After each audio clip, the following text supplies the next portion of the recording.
Hello everyone, welcome to Maitreya education hub. Friends, हमारी geography lecture series चल रही थी। इसी ज्योग्राफी लेक्चर सीरीज में वर्ल्ड्स मेजर क्लाइमेटिक जोन हम लोग पढ़ रहे थे। वर्ल्ड्स मेजर क्लाइमेटिक जोन में आज का ये पार्ट नंबर 4 है, यानी कि लेक्चर नंबर 15 हम लोग देख रहे हैं। इसके पहले का जो लेक्चर है आप जाके प्लीज़ देखें, तभी आपको बाकी के लेक्चर समझ में आएंगे। जो आज हम लोग जो पढ़ने वाले हैं वो मेडिटेरेनियन क्लाइमेटिक जोन के बारे में पढ़ने वाले हैं, और उसके आगे जो क्लाइमेटिक जोन आएगा उसको हम देखेंगे। तो जो हम लोग को पढ़ने का जो तरीका है, जैसे कि आपको पता है कि हम लोग यूपीएससी का जो पैटर्न है उसको फॉलो करते हैं। यूपीएससी का जो क्वेश्चन पूछने का तरीका है उसे फॉलो करते हैं, और मेडिटेरेनियन क्लाइमेटिक जोन या फिर पूरे जो मेजर क्लाइमेटिक जोन है उससे जो क्वेश्चन पूछने का तरीका है यूपीएससी का, वो मैंने आपको पहले भी बताया था कि वो characteristic of the climatic zone पर ज़्यादा फोकस करती है। जितने भी हम लोगों ने प्रीवियस ईयर क्वेश्चन देखे वो सब में आपको दिखाई देगा कि वो कैरेक्टरिस्टिक पर ज़्यादा फोकस कर रही है, या तो वेजिटेशन के कैरेक्टरिस्टिक पर, या तो टेम्परेचर, या फिर प्रेशर बेल्ट, या फिर किसी और जो क्लाइमेटिक कंडीशन जो वहाँ पे फॉर्म होता है वो एक कैरेक्टरिस्टिक के रूप में आपको दे देगा। और आपसे ये पूछेगा कि आप बताइए कि ये 4 ऑप्शन दिया हुआ होगा, और आपको पूछा जाएगा कि ये 4 ऑप्शन में कौन सा क्लाइमेटिक जोन के बारे में बात की जा रही है। अगर आपने प्रीवियस लेक्चर्स देखे होंगे तो उसमें हमने वो सब डिस्कस किया है, और इससे रिलेटेड जो भी मेंस का क्वेश्चन आता है वो भी मैं आपको यहाँ पे बताता हूँ। और हम लोग उसको लिखने का तरीका समझते हैं कि किस तरह से मेंस के आंसर को लिखा जाए, पार्टिकुलरली जो ये टॉपिक्स से रिलेटेड जो क्वेश्चंस आ रहे हैं। तो आज जो हम लोग देख रहे हैं कि मेडिटेरेनियन जो क्लाइमेटिक जोन है उसके बारे में हम देख रहे हैं। तो मेडिटेरेनियन क्लाइमेटिक जोन जो है उसको सब ट्रॉपिकल ड्राई समर क्लाइमेट भी बोला जाता है। This is also known as subtropical dry summer climate, क्योंकि यहाँ पे जो समर जो है वो ड्राई होता है, उसमें वर्षा नहीं होती है। जो मेडिटेरियन जो क्लाइमेट है वहाँ पर विंटर में वर्षा होती है। ठीक है, मेडिटेरेनियन जो क्लाइमेट है वहाँ पर विंटर में वर्षा होती है, समर में वर्षा नहीं होती है, ये आपको याद रखना चाहिए। तो समर यहाँ पे ड्राई होता है और विंटर यहाँ पर वेट होता है। हम लोग जो भी देखते हैं क्लाइमेटिक जोन को वो डिफरेंट पैरामीटर्स पर देखते हैं, जैसे कि लोकेशन हो गया, टेम्परेचर हो गया, air pressure and winds, rainfall and vegetation. इन सब पैरामीटर्स पर हम लोग उसके कैरेक्टरिस्टिक को जज करते हैं, उसके कैरेक्टरिस्टिक को जानते हैं। तो सबसे जो पहला कैरेक्टरिस्टिक है वो जो पैरामीटर है वो लोकेशन है। लोकेशन देखते हैं कि इसका एक्सटेंशन कहाँ से कहाँ तक है ग्लोब पे या अर्थ पे। तो इसका जो एक्सटेंशन जो है वो आपको मैं बता दूं, तो इसका एक्सटेंशन 30 डिग्री टू 40 डिग्री, और कहीं कहीं पे आपको ये 45 डिग्री तक दिखाई देता है। इसकी क्लाइमेटिक जोन की जो एक्सटेंशन है ये दोनों हेमिस्फेयर में होगा, नॉर्दर्न एंड साउदर्न दोनों हेमिस्फेयर में, लेकिन ये लिमिटेड होगा western side of the continent से की तरफ ये पाया जाएगा, western side of the continent की तरफ। ईस्ट साइड में ये नहीं पाया जाएगा। अब इसके रिलेटेड जो इस जोन में जो कंट्री आते हैं वो उसे देख लेते हैं। तो कौन कौन से कंट्री आते हैं, तो सबसे पहले देखिए यहाँ पे यूएसए की बात की जाए तो ये जो साउदर्न जो पार्ट है, साउथ वेस्टर्न जो पार्ट ऑफ द कैलिफोर्निया है, यहाँ पर आपको ये दिखाई देने को मिलेगा, मेडिटेरेनियन क्लाइमेटिक जोन आपको दिखाई देने को मिलेगा। जो चिली का जो मिड ऑफ द चिली है ये भी मेडिटेरेनियन क्लाइमेटिक जोन में आता है। उसके बाद फिर यहाँ पे केप टाउन है, केप टाउन भी आपको मेडिटेरेनियन क्लाइमेटिक जोन में ही आता है। अब जो मेडिटेरेनियन सी है इसके सराउंडिंग जो कंट्रीज हैं, जो वेस्ट में जो सराउंडिंग कंट्रीज हैं वो भी मेडिटेरेनियन क्लाइमेटिक जोन में आते हैं, तभी इसका नाम मेडिटेरेनियन क्लाइमेटिक जोन पड़ा, क्योंकि ये मेडिटेरेनियन सी के अराउंड के जो कंट्री हैं वहाँ पर ये क्लाइमेट देखा जाता है। तो सबसे पहले अफ्रीकन कंट्रीज की बात करें तो यहाँ पर मोरक्को है, आपको पता है, तो मोरक्को में ये आपको मेडिटेरेनियन क्लाइमेटिक जोन दिखाई देगा। उसके बाद अल्जीरिया है, अल्जीरिया के जो नॉर्दर्न अल्जीरिया है वो मेडिटेरेनियन क्लाइमेटिक जोन में है। उसके बाद फिर आपको पता होगा ट्यूनीशिया है, ठीक है। उसके बाद फिर आपको ये लीबिया है। तो these are the countries, African countries की जो कि मेडिटेरेनियन क्लाइमेटिक जोन में आता है, ठीक। उसके बाद ये यहाँ पर ये आप देखिए स्पेन है, फ्रांस है, इटली है, ग्रीस है, ये सब क्या है मेडिटेरेनियन क्लाइमेटिक जोन में आते हैं। फिर आपको यहाँ पर जो west side of the Turkey है ये मेडिटेरेनियन क्लाइमेटिक जोन में आता है। टर्की से जस्ट नीचे कौन सा कंट्री है, आप मैप पे देखिए, अपने मैप पे देखिए, ये सीरिया है। उसके बाद फिर जो वेस्टर्न जो इजराइल है वो भी मेडिटेरेनियन क्लाइमेटिक जोन में आएगा। तो ये सब जो कंट्री हैं ये मेडिटेरेनियन क्लाइमेटिक जोन में आते हैं, ये आपको याद रहना चाहिए, बिल्कुल कंठस्थ रहना चाहिए, ताकि आपका एग्ज़ाम में कभी कंफ्यूज ना हो। ऑस्ट्रेलिया में देखें तो ऑस्ट्रेलिया में जो साउदर्न ऑस्ट्रेलिया है और साउथ वेस्ट जो ऑस्ट्रेलिया है, ये वाला जो पार्ट है जो मैं कलर कर रहा हूँ, ये वाला जो पार्ट है ये मेडिटेरेनियन क्लाइमेटिक जोन में आता है। और आप इसका एक्सटेंशन देखिएगा, अपना मैप खोल कर देखिए तो इसका जो एक्सटेंशन आपको दिखाई देगा, ये जो लैटिट्यूड यहाँ से पास हो रहा है ये 30 डिग्री से लेकर ये 45-40 डिग्री नॉर्दर्न हेमिस्फेयर में है और यहाँ पर ये साउदर्न हेमिस्फेयर में है। तो ये तो बात होगी लोकेशन की। जो नेक्स्ट जो पैरामीटर है वो टेम्परेचर है। तो टेम्परेचर के बारे में हम लोग बात कर लेते हैं कि ये कहाँ से कहाँ कितनी टेम्परेचर की वेरिएशन होती है इसका। यहाँ पर एनुअल रेंज ऑफ टेम्परेचर क्या है इसके बारे में जान लेते हैं। टेम्परेचर भी कभी कभी आपको स्टेटमेंट में दिखाई देगा और फिर आपको वही पहचानना होगा कि ये किस क्लाइमेटिक जोन के बारे में बात की जा रही है। इसीलिए आपको टेम्परेचर भी थोड़ा याद रखने की ज़रूरत है। और वैसे भी आपको आइडिया एक थोड़ा सा लग ही जाता है यूपीएससी के पेपर से, अगर आपने ढंग से पढ़ा है तब। आपको पता है कि अभी मैंने बताया कि इसका लैटिट्यूडनल एक्सटेंशन आपको बताया, यानी कि ये कौन से क्लाइमेटिक जोन में होगा, यानी कौन से ये जो थर्मल जो हमने जोन बांटा है पूरे जो अर्थ को, जो ग्लोब को हम जितने जोन में बांटते हैं, जैसे ट्रॉपिकल जोन हो गया, टेम्परेट जोन हो गया और फाइनली जो फ्रिजिड जोन है या फिर पोलर जोन है, तो ये कौन से जोन में आएगा? ये आएगा आपका टेम्परेट जोन में आएगा। टेम्परेट जोन में आपको पता है कि यहाँ पर इंसोलेशन उतनी ज़्यादा नहीं होती जितनी ट्रॉपिकल जोन में होती है। तो यहाँ पे ऑब्वियस सी बात है कि टेम्परेचर जो होगा, यहाँ के जो सराउंडिंग जो कंट्रीज हैं वहाँ पे टेम्परेचर जो होगा वो कम ही होगा। तो यहाँ पर जो टेम्परेचर होता है ये विंटर सीजन में जो टेम्परेचर है, विंटर सीजन का जो टेम्परेचर है वो लगभग 5 degree to 10 degree average temperature होता है। और उसके बाद जो समर जो टेम्परेचर है, समर का जो टेम्परेचर है वो आपको 15 डिग्री टू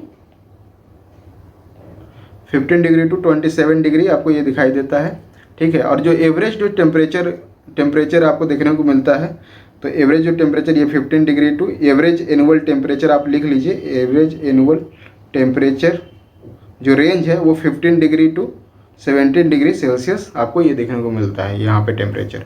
तो आप यहाँ देख लीजिए जो टेम्परेचर है वो बहुत ज़्यादा एक्सट्रीम नहीं जा रहा है, जो कि बाकी जो हम देख रहे थे क्लाइमेटिक जोन, जैसे हॉट डेजर्ट देखा था हमने या फिर इक्वेटोरियल क्लाइमेटिक जोन में देखा था, वहाँ पे क्या होता है एक्सट्रीम जा रहा था। यहाँ पे एक्सट्रीम नहीं जा रहा है टेम्परेचर, यानी कि यहाँ पे बहुत ही एक प्लीजेंट कंडीशन होता है रहने के लिए, बहुत ही अच्छा कंडीशन है यहाँ पे रहने के लिए। आप भी जाके वहाँ पे कुछ दिन छुट्टियाँ बिता कर आ सकते हैं। तो इसीलिए इसे जो है आप अगर हिस्ट्री अगर आपने पढ़ा होगा तो हिस्ट्री में आपने पढ़ा होगा कि इसे क्रेडल ऑफ द सिविलाइजेशन बोला जाता है। और माना जाता है कि सिविलाइजेशन की जो शुरुआत हुई वो यहीं से हुई, यानी कि मानव ने अपनी जो सबसे पहले जो हैबिटेट अपना चुना था वो मेडिटेरेनियन क्लाइमेटिक जोन में ही चुना था। तो आप समझ सकते हैं यहाँ पे कितनी प्लेजेंट यहाँ पे सीजन है। तो ये तो बात हुई टेम्परेचर की। अब नेक्स्ट हम लोग जो देखते हैं वो एयर प्रेशर एंड विंड्स को देखते हैं। एयर प्रेशर एंड विंड्स में ही आपको क्लियर हो जाएगा कि जो समर जो सीजन है वहाँ पर समर सीजन में वर्षा क्यों नहीं होती है और विंटर सीजन में वर्षा क्यों होती है। समझना चाहेंगे इसे तो ध्यान से समझिए, ये मैं अच्छे से मैकेनिज्म आपको समझाऊंगा, जैसे कि मैंने प्रीवियस लेक्चर में भी आपको डिस्कस किया है। और हम ज़्यादातर फोकस करते हैं मैकेनिज्म समझाने पर, ताकि आप एग्जामिनेशन हॉल में कहीं भी कंफ्यूज ना करें। अगर फैक्ट्स याद भी नहीं है फिर भी आप मैकेनिज्म से उस फैक्ट्स को डिड्यूस कर लें। तो आप यहाँ देखिए, ढंग से यहाँ पर देखिए कि क्या है कि ये जो जोन है 30 डिग्री टू 35, ये क्या है, यहाँ पर ये हॉर्स लैटिट्यूड है। और आपको पता है कि जो हॉर्स लैटिट्यूड है ये क्या होता है, हाई प्रेशर बेल्ट होता है, जैसा कि आपको पता है। और इस हाई प्रेशर बेल्ट से वेस्टर्ली चलती है, ये देखिए आप, ये वेस्टर्ली चल रही है। और हम जो क्लाइमेटिक जोन के बारे में बात कर रहे हैं वो मेडिटेरेनियन क्लाइमेटिक जोन है, जिसका एक्सटेंशन अभी मैंने आपको बताया था कि 30 to 40 degree northern southern hemisphere दोनों में, कहाँ पे, वेस्ट ऑफ द कॉन्टिनेंट्स में। तो यानी कि ये जो रेंज है यहीं पर वो होगा कुछ, वो जो कंट्रीज जो होंगे जहाँ पे मेडिटेरेनियन क्लाइमेटिक जोन होगा। अब देखिए जैसे ही समर सोलिसिट आता है तो आपको पता है कि जो पोल को छोड़ाकर बाकी जितने भी प्रेशर बेल्ट हैं उनमें शिफ्ट होता है। तो ये जो प्रेशर बेल्ट है वो शिफ्ट करेगा। अब ये जो प्रेशर बेल्ट शिफ्ट होगा तो लगभग ये 35 डिग्री से क्या हो जाएगा, शिफ्ट होकर लगभग थोड़ा शिफ्ट होगा, यानी कि 40 तक जा सकता है, मान लीजिए कि ये 40 तक अगर ये यहाँ पे शिफ्ट हो गया ये प्रेशर बेल्ट, तो 40 पर हमारा क्या है 40 डिग्री या 45 डिग्री पर ये जो है हाई प्रेशर बेल्ट का फॉर्मेशन हो रहा है, यानी कि हाई प्रेशर बेल्ट अपने जगह से शिफ्ट होकर वो कौन से बेल्ट में आ गया, वो मेडिटेरियन क्लाइमेटिक जोन में आ गया।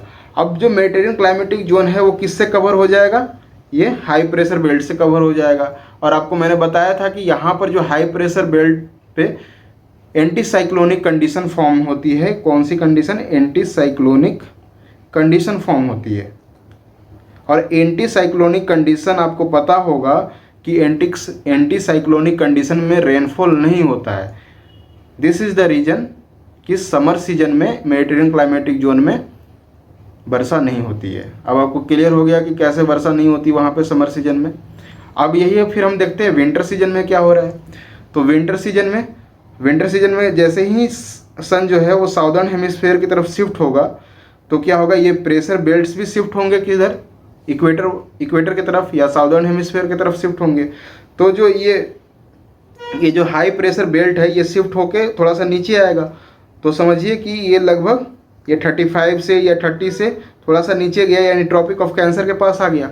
अब ये जब ट्रॉपिक ऑफ कैंसर के पास आ गया तो ये वाला जोन है जहाँ पर मेडिटेरियन जो क्लाइमेटिक जोन जो पाया जाता है, यानी कि 30 to 40 डिग्री नॉर्थ में। तो ये तो सीधे क्या है, वेस्टर्ली के इन्फ्लुएंस में आ गया ना, ये पूरे वेस्टर्ली चलेगी यहाँ से। अब ये पूरा जो क्षेत्र है वेस्टर्ली के इन्फ्लुएंस में है। और आपको मैंने बताया था कि वेस्टर्ली जो के इन्फ्लुएंस में जो क्षेत्र होते हैं वहाँ पे टेम्परेट साइक्लोन की फॉर्मेशन होती है। टेम्परेट साइक्लोन की फॉर्मेशन होती है। टेम्परेट साइक्लोन की वजह से क्या होगा, यहाँ पे प्रेसिपिटेशन यानी कि रेनफॉल आपको विंटर में देखने को मिलेगा। यही जो वेस्टर्ली जो चलती है इसी का इफेक्ट इंडिया में भी दिसंबर में दिखाई देता है, जो कि पंजाब वाले रीजन में आप देखिएगा कि विंटर में रेनफॉल होता है, जो कि वहाँ के व्हीट क्रॉप के लिए काफ़ी फेवरेबल माना जाता है। तो आपको ये समझ में आ गया कि किस तरह से shift of the pressure belt के कारण ये जो फिनोमेनन जो घट रही है। ठीक है, अगर एग्जामिनेशन में अगर ऑप्शन आ जाए तो आप यही ऑप्शन सही कीजिएगा कि shifting of the pressure belts, इसी के कारण ये विंटर में बरसात हो रही है और समर ड्राई रह रहा है। समझ गए? अगर फिर भी नहीं समझ में आया हो तो मैं आपको थोड़ा और अच्छे तरीके से मैं समझा दूं। यहाँ पर आप देखिए ये मेडिटेरियन है ना, इसके आप लैटिट्यूड देखे होंगे, ये 40 डिग्री, ये लगभग 40 डिग्री, और वही जिस तरह से शिफ्ट होता है। यहाँ पर देखो आप, मैं 2 एग्जांपल आपको देकर समझाता हूँ। ये मैंने बताया कि चिली का जो सेंट्रल जो चिली है वो किसके इन्फ्लुएंस में आ रहा है, वो आपके मेडिटेरियन क्लाइमेटिक जोन में है, चिली का जो सेंट्रल जो पार्ट है। और यहाँ पर आपका मेडिटेरियन वाला जो पार्ट है ये क्या है, मेडिटेरियन क्लाइमेटिक जोन में है। अब देखिए जो प्रेशर बेल्ट कैसे शिफ्ट होता है। तो यहाँ पर जैसे कि जो हाई प्रेशर है वो समर में, यहाँ पे समर कौन से मंथ में होगा बताइए, ये साउदर्न हेमिस्फीयर में है ना, ये साउदर्न अमेरिका वाला जो है। तो साउदर्न अमेरिका वाला जो पार्ट है ये साउदर्न हेमिस्फीयर में है। तो यहाँ जो समर होगा वो दिसंबर में होगा। अब दिसंबर के मंथ में यहाँ पर क्या होगा, ये हाई प्रेशर वाला बेल्ट यहाँ पे आ जाएगा। हाई प्रेशर जब बेल्ट आ जाएगा यहाँ पर तो ये एंटी साइक्लोनिक कंडीशन फॉर्म होगा और यहाँ पे वर्षा नहीं होगी। समझ में आ गया? उसी तरह जब नॉर्दर्न हेमिस्फीयर में ये कौन से मंथ में यहाँ समर होगा, तो ये जून के महीने में, मई जून के महीने में, और यहाँ पे वर्षा नहीं होगी। अब जैसे कि विंटर वाला जो कंडीशन आएगा तो यहाँ पर लगभग मार्च में, यहाँ पर देखिए आप जो विंटर वाला कंडीशन यहाँ पर कहाँ आएगा, जो मेडिटेरियन सी वाले है यहाँ पे मार्च के तो लगभग आएगा, फरवरी मार्च वाले। तो यहाँ पर क्या होगा, विंटर में वेस्टर्ली के कारण यहाँ पे वर्षा हो जाएगी। और जो साउदर्न हेमिस्फीयर वाला जो चिली वाला जो रीजन है वहाँ पर जो समर का कंडीशन, यहाँ पे विंटर का कंडीशन यहाँ पे जून में आएगा, यहाँ पे विंटर जून में होगा क्योंकि ये साउदर्न हेमिस्फीयर में है। और यहाँ पर जो बेल्ट जो शिफ्ट होगा वो किधर होगा, समर ये जून के मंथ में, तो नॉर्थवर्ड शिफ्ट होगा। और नॉर्थवर्ड शिफ्ट होने के कारण फिर ये वेस्टर्ली यहाँ पे चलेगी और वेस्टर्ली चलने के कारण यहाँ पे वर्षा होगी।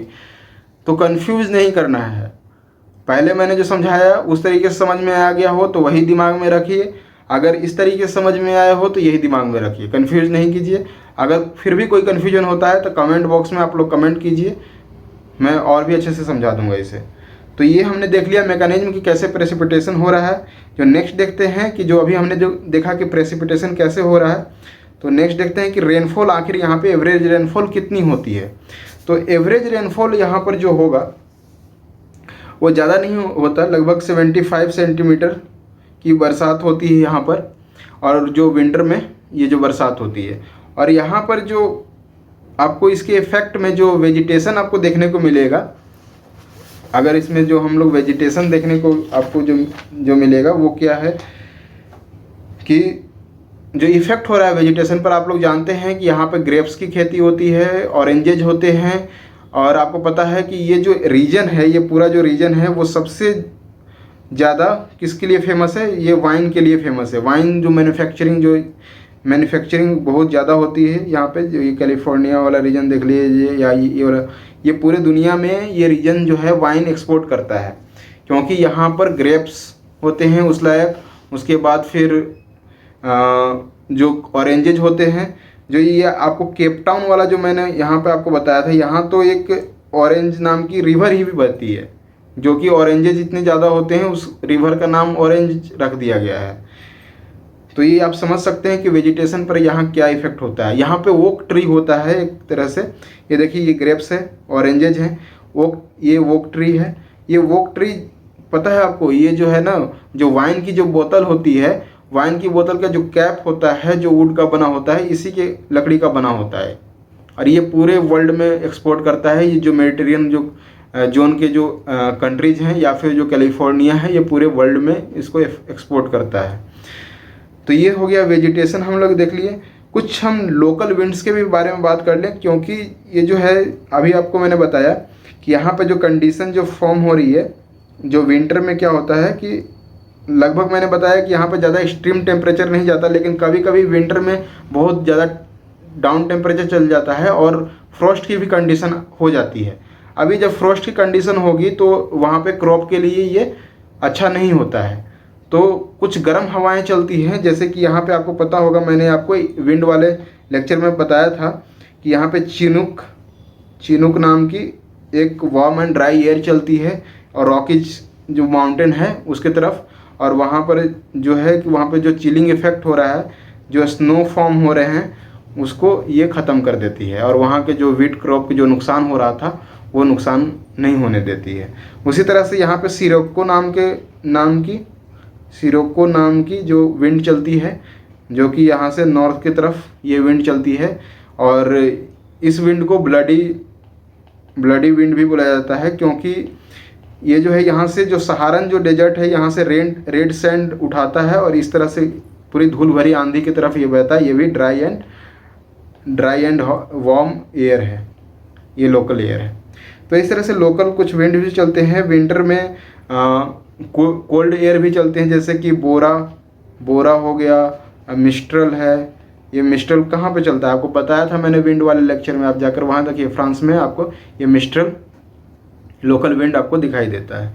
तो इस तरह से हमने डिस्कस किया कि प्रेशर बेल्ट्स डिस्कस कर लिए हमने, और विंड के बारे में, वहाँ पे लोकल विंड्स के बारे में हमने डिस्कस कर लिया। अब जो अभी मैंने आपको बताया था कि एनुअल जो रेनफॉल हो रहा है वो लगभग 75 सेंटीमीटर और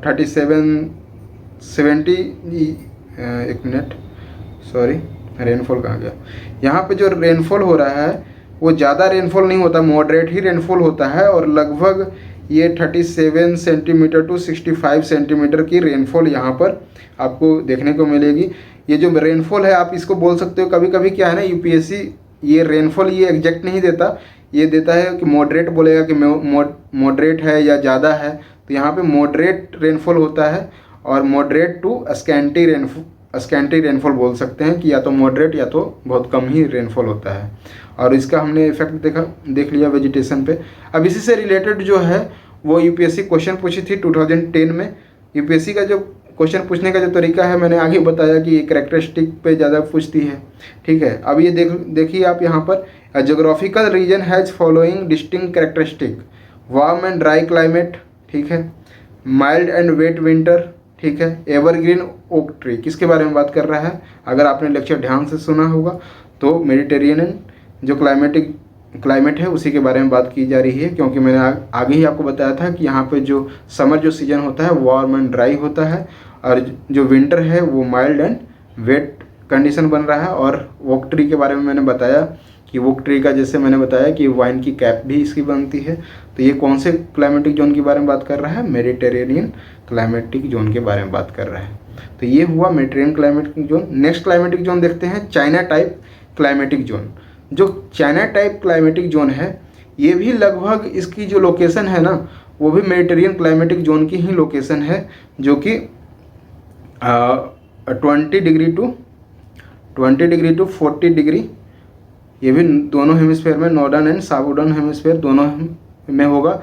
लेकिन एक यहाँ पर चेंज ये है कि जो मेडिटेरियन क्लाइमेटिक जोन हमने देखा वो क्या था, वेस्ट ऑफ द कॉन्टिनेंट में देखा, और ये क्या होता है, ईस्ट ऑफ द कॉन्टिनेंट में। इसकी जो एक्सटेंशन है वो ईस्ट ऑफ द कॉन्टिनेंट दोनों हेमिस्फेयर में, नॉर्दर्न एंड साउदर्न दोनों हेमिस्फेयर में, और लैटिट्यूड वही है 20 डिग्री टू 40 डिग्री।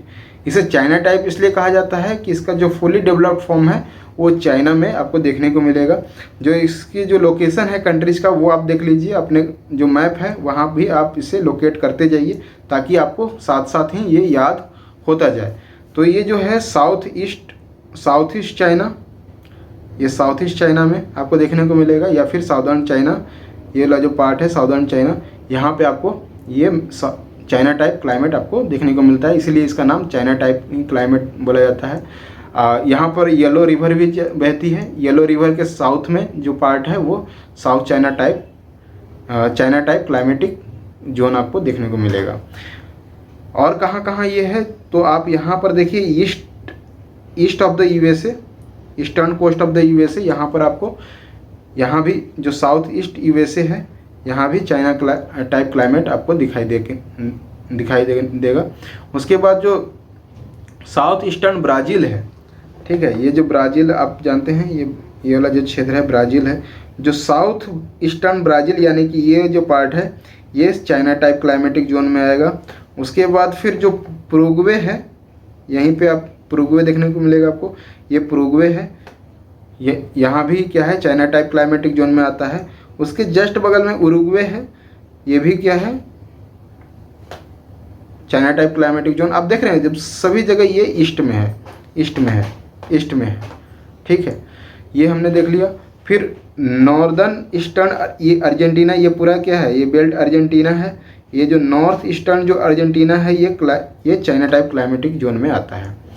जो साउथ ईस्टर्न जो अफ्रीका है, यहाँ पर आप देख लीजिए साउथ ईस्टर्न जो अफ्रीका है ये भी चाइना टाइप क्लाइमेटिक जोन में आएगा, वही लैटिट्यूड के बीच में 20 टू 40 लैटिट्यूड के बीच में ये साउथ ईस्टर्न अफ्रीका हो गया। फिर ईस्ट कोस्ट ऑफ ऑस्ट्रेलिया है ना, इसके जो ईस्ट में ऑस्ट्रेलिया का जो ईस्टर्न कोस्ट है ये भी आपको south China type climatic zone में आता है। तो these are the countries that comes under China type climatic zone. आपको पता चल गया, आप ये कंट्री का नाम याद कर लें। अब ये दोनों में डिफरेंस क्या क्या है, मैंने पहले ही बताया कि आपको दोनों में सिमिलैरिटी हो गया कि दोनों सेम ही लैटिट्यूड पर हैं, यानी कि 20 to 40 degree north and south दोनों उसी के बीच में हैं। उसके बाद फिर जो आप जानते हैं कि हमने अभी आपको बताया कि मेडिटेरेनियन क्लाइमेटिक जोन में आपको मैंने अभी बताया कि वहाँ पे जो विंटर है, विंटर में रेनफॉल होता है। लेकिन यहाँ पर जो चाइना टाइप जो क्लाइमेटिक जोन है, ये यहाँ पे जो रेनफॉल हो रहा है वो थ्रू आउट द ईयर होगा। यहाँ पे थ्रू आउट द ईयर होता है, through out the year rainfall होता है। यहाँ पे जो समर में जो रेनफॉल होगा वो रेनफॉल क्या बोला जाता है, यहाँ पर वो साउथ ईस्टर्न रेनफॉल है, साउथ ईस्टर्न मानसून बोल सकते हैं आपको। ये बहुत ज़्यादा मानसून से रिजेम्बलेंस कहा होता है इसका, इसीलिए इसे मानसून भी बोला जा सकता है या बोला भी जाता है। तो साउथ ईस्टर्न मानसून टाइप यहाँ पर हो गया समर में, और जो विंटर में है वो नॉर्थ ईस्टर्न मानसून, ठीक है। इसके कारण यहाँ पे वर्षा होती है। अब मैंने बताया एक चीज़ आपको क्लियर हो जाना चाहिए कि थ्रू आउट द ईयर यहाँ भी वर्षा होती है। किसके तरह इक्वेटोरियल जो क्लाइमेटिक जोन देखा था उसी की तरह यहाँ भी थ्रू आउट द ईयर वर्षा हो रही है। जो टेम्परेचर है, टेम्परेचर की बात कर ले तो आप यहाँ पर देखिए, टेम्परेचर की बात कर ले तो ये जो कोस्टल रीजन है, ये जितने भी कोस्टल रीजन है, यहाँ पर वार्म करंट बह रही है। वार्म करंट होने के कारण यहाँ पर और भी ज़्यादा सीवियर जो समर जो टेम्परेचर है और भी ज़्यादा सीवियर हो जाता है। यहाँ पर जो करंट बह रही है वो कौन सी करंट है, यहाँ पर सॉरी, ये जो करंट ये चलेगा ये इक्वेटर से इस ओर चलेगा, और ये आप जानते हैं गल्फ स्ट्रीम है, वार्म गल्फ स्ट्रीम है। यहाँ पे जो है ब्राज़ीलियन जो करंट है वो भी क्या है कि वार्म करंट है। यहाँ पर आप जानते हैं ये जो करंट है ये भी वार्म करंट है। उसी तरह यहाँ ऑस्ट्रेलिया वाला जो करंट है ये भी वार्म करंट है, और एक क्यूरिसियो जो करंट आ रहा है वो भी वार्म करंट है। तो ये वार्म करंट के वजह से यहाँ पर जो क्लाइमेटिक जो कंडीशन है, जो टेम्परेचर है वो और ज़्यादा सीवियर हो जाता है। यहाँ पे मीन समर टेम्परेचर की बात की जाए तो समर में जो मीन टेम्परेचर है इन समर वो 24 डिग्री टू 26 डिग्री सेल्सियस तक होता है। और जो मतलब कि यहाँ पर जो समर जो है वहाँ पर यहाँ पर रिलेटिव ह्यूमिडिटी भी बहुत हाई होता है। अब बताइए कि एक तो पहले से धूप और उसके बाद रिलेटिव ह्यूमिडिटी भी बहुत हाई हो गया है, तो कंडीशन कैसा बनेगा, बहुत ही अनप्लीजेंट कंडीशन बनता है। आपने मेडिटेरियन क्लाइमेटिक जोन में देखा कि वहाँ पे बहुत प्लीजेंट कंडीशन है, यहाँ पे बहुत अनप्लीजेंट कंडीशन बन रहा है, क्योंकि रिलेटिव ह्यूमिडिटी भी बहुत हाई है और टेम्परेचर भी हाई है, तो वहाँ पे रहने लायक बिल्कुल नहीं होता है समर में। उसके बाद नाइट का जो टेम्परेचर है वो मतलब कि जो हीट है उसको ज़्यादा लॉस नहीं कर पाता है नाइट जो टेम्परेचर है। क्यों? क्योंकि क्लाउड रहता है, पूरा स्काई में जो क्लाउड फैला हुआ है, तो जो टेम्परेचर जो है वो रिलीज नहीं हो पाता, उसको रिफ्लेक्ट बैक कर देता है, इसलिए नाइट भी यहाँ पर टेम्परेचर हाई ही रहता है। तो नाइट का भी टेम्परेचर हाई रहेगा यहाँ पर। जो विंटर है, विंटर कुछ राहत देता है, और विंटर जो टेम्परेचर है वो माइल्ड है, जो कि 6 degree Celsius to 10 degree Celsius ये विंटर का टेम्परेचर होता है ना। और कभी कभी क्या हो रहा है कि यहाँ पर ये आप जोन देखिएगा तो ये क्या टेम्परेट जोन में ही आ रहा है, और इधर से क्या है पोलर विंड आ रहे हैं। पोलर विंड क्या बहुत ठंडी विंड होती है, तो कभी कभी क्या होता है ना कि ये ठंडी विंड के आने के कारण यहाँ पर विंटर में फ्रोस्ट की भी कंडीशन बन जाती है, यानी चीज़ें स्नोफॉल भी हो जाता है, जमने लगती हैं चीज़ें। तो ये हमने टेम्परेचर देख लिया, ठीक है। अगर एयर प्रेशर की बात की जाए या फिर विंड की बात की जाए तो आपको पता ही है कि ये कौन से रीजन में आ रहा है। तो यहाँ पर क्या होगा, वेस्टर्लीज चलेगी, और यहाँ पर भी जो प्रेशर बेल्ट जो है ना शिफ्ट होने के कारण जो है बरसात हो रही है, या फिर यूँ कह लें कि यहाँ पे डिफरेंशियल आप याद रखिएगा, differential heating of land and water के कारण यहाँ पर जो मानसून जो कंडीशन बरसात की कंडीशन बन रही है वो हो रही है। आपको पता है कि समर में क्या होगा, लैंड जो है वो बहुत जल्दी गर्म हो जाएगा। गर्म हो जाने के कारण क्या है, समर में यहाँ पर लो प्रेशर फॉर्म होगा, सही है, राइट। और जो वाटर जो यानी ओशियन जो है उधर हाई प्रेशर बेल्ट फॉर्म होगी, और हाई प्रेशर बेल्ट किधर हो रहा है, ये ओशियन में। ये समर कंडीशन, समर सीजन में मैं बात कर रहा हूँ। तो हाई प्रेशर से लो प्रेशर विंड चलता है, यानी कि यहाँ पर क्या होगा, साउथ ईस्ट यहाँ पे विंड के कारण, साउथ ईस्टर्न विंड के कारण यहाँ पे वर्षा हो जाएगी समर में। वहीं विंटर में क्या होगा, ये जो कंडीशन है वो रिवर्स हो जाएगी, यहाँ पर हाई प्रेशर हो जाएगा और इधर लो प्रेशर होगा, और अगेन हाई प्रेशर से लो प्रेशर की तरफ चलती है विंड। लेकिन आप ये कि याद रखिए कि ये जो है विंड वो क्या है, ऑफशोर विंड है, ठीक है, ऑफशोर विंड है ना, क्योंकि लैंड से तरफ चल रही है, तो मॉइस्चर तो ये ज़्यादा उठा नहीं पाएगा। मॉइस्चर अगर इसके पास ज़्यादा नहीं है तो विंटर में इसलिए रेनफॉल रिलेटिवली कम होता है, या बहुत ही कम होता है। रिलेटिवली जो रेनफॉल है बहुत ही कम होता है यहाँ पे विंटर में। तो ये हमने देख लिया कि रेनफॉल के बारे में देख लिया, और यहाँ भी जो रेनफॉल है लगभग वो मेडिटेरियन जो क्लाइमेटिक जोन है उससे थोड़ा ज़्यादा ही रेनफॉल होता है, ठीक है, और through out the year rainfall होता है। तो ये हमने रेनफॉल देख लिया। अब यहाँ पे नेचुरल वेजिटेशन कैसा होता है, यहाँ पर क्या इफेक्ट पड़ रहा है इन सब पैरामीटर्स का। तो स्नोफॉल भी मैंने बताया कि कभी कभी हो जाता है, इसीलिए यहाँ पर ये क्या है, ये कैनिफोरस जो आपको ये प्लांट्स दिखाई यानी कि ट्रीज दिखाई देंगे। कैनिफोरस जो प्लांट है, कैनिफेरस जो प्लांट्स हैं, इस जो है ना ये देखिए स्लोपिंग फॉर्म में होता है, ताकि जो स्नोफॉल हो ना उसके वो सीधे नीचे गिर जाए और पत्तियों पर जमा ना हो, ठीक है। उसके बाद फिर यहाँ पर जो और तरह के जैसे कि जो ट्रीज दिखाई देते हैं, तो यहाँ पर आपको एवरग्रीन फॉरेस्ट भी दिखाई देगा। एवरग्रीन फॉरेस्ट भी होता है यहाँ पर, और डेसिडियस फॉरेस्ट भी होते हैं, डेसिडिवस फॉरेस्ट भी होते हैं, ये दोनों ही होता है। और एक और बात कि यहाँ पर जो भी है जो वेदर जो कंडीशन जो बन रहा है, तो जो ड्राई कंडीशन है उसके लिए भी यहाँ पर जो प्लांट्स हैं वो एडाप्टेटिव हैं और उसको भी अडॉप्ट कर सकती हैं। इसीलिए यहाँ पर जो भी है आप देखिएगा बार्क्स जो हैं, पेड़ के बार्क्स यहाँ पे चौड़े दिखाई देंगे आपको। तो दीज आर द वेजिटेशंस, ठीक है, ये जो वेजिटेशंस है इस तरह से वेजिटेशंस यहाँ भी पाए जाते हैं। तो ये रहा आज का लेक्चर। अगर आपको ये लेक्चर पसंद आता हो तो प्लीज़ सब्सक्राइब करें, और अगर कहीं भी आपको दिक्कत लगे तो आप कमेंट बॉक्स में कमेंट कर सकते हैं, अपना फीडबैक दे सकते हैं और फिर हम उसमें इम्प्रूव करने की कोशिश करेंगे। वैसे मेरी हर कोशिश रहती है कि जितने भी प्रीवियस ईयर जो क्वेश्चन पूछा गया है उसको मैं डिस्कस करूं, या तो मेंस में पूछा गया है या फिर प्रीलिम्स में। आज भी हमने प्रीलिम्स का एक क्वेश्चन डिस्कस किया और मेंस क्वेश्चन इसे नहीं पूछा गया है, इसलिए हमने उसका डिस्कस नहीं किया। आप इससे ढंग से इसको समझें और ढंग से इसे प्रैक्टिस करें, चीज़ें क्लियर हो जाएंगी। आगे के लेक्चर में और भी जो बचे हुए क्लाइमेटिक जोन है उसके बारे में भी हम डिस्कस करेंगे। Thank you.